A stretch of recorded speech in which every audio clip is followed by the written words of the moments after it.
Hey everybody, welcome to Drama Free Gaming. It is what it says, and it says what it is. This is End Time, and I'm sharing a video with you guys to share my experience with an in-wall TV power kit that I purchased at Lowe's. You can probably pick it up at your local hardware store. It cost me about 70 bucks, I believe, but it was because it allowed me the convenience of not having to split electrical wires and repurpose them and connect it to an outlet and then put it in the wall. Basically, this kit is already set up so that all I had to do was cut the holes in the drywall behind my TV, which I'm sitting in front of, and I'm going to show you here in a second. Cut the two holes, run my audio video, my HDMI cables through, and I did run also some Ethernet cables through it. And again, this is not to knock the actual kit that I bought, but just a couple of snags that I ran into. Even though this kit was supposed to facilitate things, and for the most part it did, but I'm going to share some experience. I'm not going to show you the actual process, but some things that you might encounter as you're working on this, and maybe doing it for the first time, as my experience was. Now, I'm not going to show you the brand. I'm going to cover it up here. This is what I purchased. Hopefully you guys can see that. It says the in-wall power kit, and basically it's to facilitate, again, this process. I'll show you the side of the box, and what comes in there is everything that you need. The power cable's already attached to the outlet in the kit, and you're basically just putting this faceplate up, running your wires and running them out through the faceplate provided and the mount provided through the bottom of the wall where your cables will come out from. I did have a stud finder, went through the process of looking and making sure I didn't have any firewall beams or any beams, period, or any electrical wires. That's one thing that you have to kind of take into consideration when you're doing this as well. Follow the instructions, measure twice, cut once, so that you don't find yourself cutting into wires and stuff behind your wall. And if you have insulation, like I did, I discovered I had insulation behind the wall that I was cutting. It wasn't a big problem either. I was able to run the cables by basically just tying them to a tape measure. And then once I got them down in there, I kind of cleared the space, and it wasn't a hassle. But again, I'm going to show you the back of the box, and I'm going to try to cover up here as best as I can. But this is really the kit right here, and it just tells you step by step. The instructions are really easy.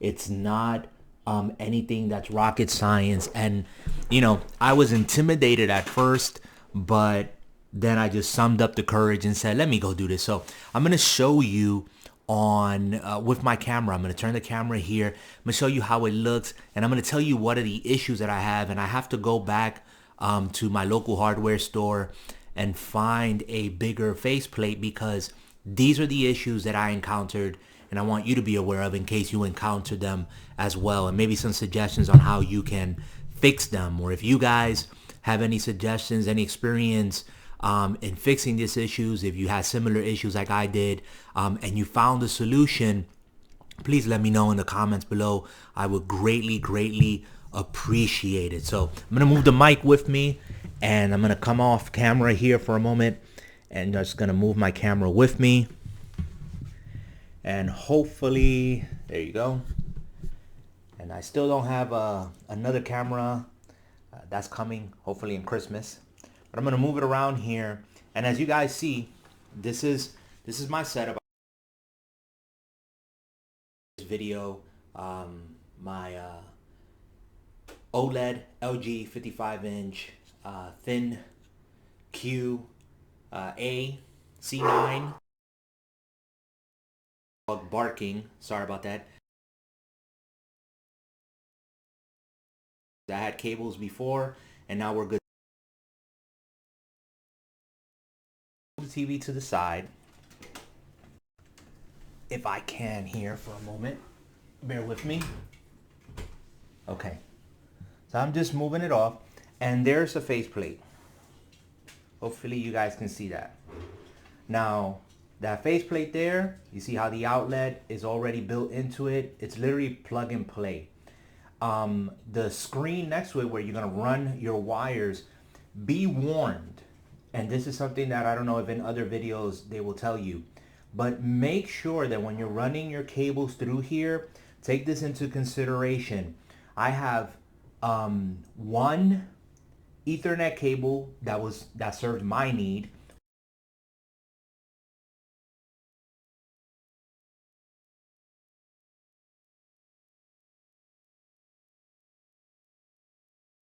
It's a thin cable, and I'm saying that it's good that it's thin because if I would have ran with the one that came with my installation when the cable company came through, they're still running Cat 5. A Cat 7 is a thin wire, very flexible, and doesn't occupy that much space. I have 4 HDMI cables through here. Now this is where I ran into problems. I'm running 4 through there. It's no problem getting them through that faceplate. Okay? When you run them down, however, and you'll see it runs all the way down. I'm going to try my best. This is where my problem is at. See the faceplate there? Getting those HDMI cables out through there, the space they provide is small because this one has a built-in outlet. The outlet is there, then you plug in the provided cable, and then I'm running it to my power supply. Actually, I'm running it to a surge protector back there. These other cables you see here are the power cables to the consoles, my Xbox One, and my Switch and whatnot at my soundbar. But this is my problem right here. The issue that I had was that running these cable, and this was before I put the mount in, before I put the faceplate on the wall, I had some issues pulling those HDMI cables through there. I got them all. I was able to get the slack that I needed and connect everything up fine. That wasn't the issue. The problem was when I put the faceplate on the provided mount, those mounts, they have anchors. You won't see it here over this faceplate, but when you put the mount in the wall, those anchors, as you screw in the faceplate, not the faceplate, the mount, the anchors are supposed to engage and lock behind your drywall. Mine's did not work, as you can see, and that's why it's the way that it is. That's ugly. That's not staying that way. So what I've resolved to do is I'm going to go to my local hardware store and I'm going to get one of those plates that's twice the size, cut the hole a little bit bigger, and have one opening for the outlet. And so that should hold in place. I don't like that anchor system. I would have rather that the faceplate extended a bit more so that I could have had the option of drilling my own holes, or if the holes would have been provided, my own screws into the wall. So that's not provided. And this faceplate up here, you see it's nice and snug. I'm not touching it because once you put that plate on the wall, those 4 screws, 1, 2, 3, 4, you're not gonna see it behind the cables. Those 4 engage anchors as well that go behind your drywall. And the issue is, and I'm gonna just put the camera here, guys, and come back to my seat. The issue that I encountered is that once you engage those anchors and you have that up against the wall, it's pretty much a done deal. At least in my experience. I tried to adjust my cables because I had put additional Ethernet cables through that I didn't need. It was, one of those afterthoughts. And I went to unscrew the plate, and I did it ever so carefully and whatever. But when I finally got the mount off the wall, 2 of my anchors were gone into the drywall. They fell off the screws because they just fell off. I stuck my hand in there. I tried to look for the anchors and whatnot.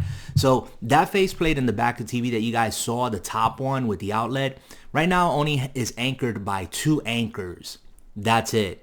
The other 2 are gone in the drywall back there somewhere. I don't know. Frustrating, because I really thought that, hey, this thing is going to work the way that it should work, I believe, where the anchors could have probably been at a point when you finish unscrewing that they disengage, because the anchors will go into the wall, and then as you unscrew, they should come right back so that you're able to remove the faceplate. It should have been designed that as you unscrew it, it hits a certain point where it won't let the screw pass so your anchor doesn't fall. Not so. Not so with this setup. So if you happen to, like I did, unscrew the screws past the point of where the anchor is no longer on the screw, your anchor is going to fall and disappear into the abyss. That is no good. I just, just a suggestion. I guess if any manufacturers out there or whatever are listening, again, I don't knock the product. It works, but that's one of those little things that would be convenient. If it has some sort of a stop to keep your anchor from falling when you unscrew it, so that you can then take the base out, readjust your wires, put it back, and engage it once again. The same thing with the bottom. That's why it's popped out of the wall that way, number one, because the anchors engaged, and then I had to reset it at the bottom. And once I started to reset them, they no longer engaged anymore. So it's kind of like a one-shot deal. And you know what? No matter how careful you are, no matter how much you plan it, it looks great on videos. I've seen tons of videos of people doing it on the first try. Those guys might be pros. They might have more experience than I do. I'm just telling you from a complete novice point of view what my issues were. And now I have that mount there that is not mounted onto the drywall, and the faceplate is not. It's just hanging there. My last gripe with it is that I did not realize how small the opening is to run your wires out. And I'm not talking about the hole in the drywall. I'm talking about the actual mount and then the faceplate over it. You have the outlet, and then right above it, you have a space where, again, you can put one cable at a time. But once you get 3 HDMI cables through there, you're pretty much done. I got 4 through there, and that thin Cat 7 Ethernet cable, but it's not purpose for that. So something to think about, guys, if you're looking to clean up your space. I've been meaning to do it for a long time. I'll be honest with you, I was intimidated at first, but said, hey, wait a minute, if I just follow the instructions, watch enough videos, went and got a level, went and got a good stud finder with a meter on it that tells me where there can be possibly the beams that run across, those fire wall beams that run across. I didn't have any, and also if there's any electricity. And yeah, I didn't run into any problems. That was the easiest part. Doing that, mapping it out and all that. But again, guys, you might run into that issue. No, you're going to run into that issue if you have more than, I would say, 2 HDMI cables that you have to run through, not through the top, but out through the bottom, where ultimately you're going to make your connections into your consoles, into your PC. And so I just wanted to share that with you guys, and hopefully this video wasn't too long. I appreciate if you consider subscribing. Thank you in advance. This is End Time. It is drama-free gaming. Be good to one another, as I always say, and keep it drama-free. Later.